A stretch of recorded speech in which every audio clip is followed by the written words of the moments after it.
بسم اللہ الرحمن الرحیم۔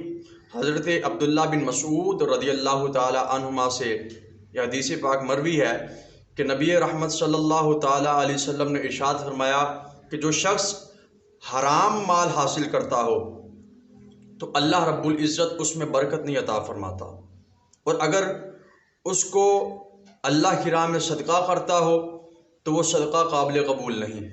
اور تیسری چیز، اگر وہ بندہ مر جانے کے بعد اس کو وہ ترکہ چھوڑتا ہے تو وہ جہنم میں جانے کا سامان ہے۔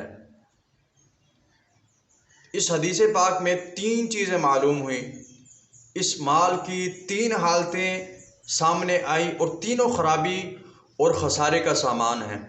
اس لیے ناجائز طریقے سے مال کمانا، سود لینا، رشوت لینا، ڈاکہ زنی، چوری، یہ تمام مال اور دھوکہ دہی سے مال کمانا، یہ تمام حرام مال ہیں۔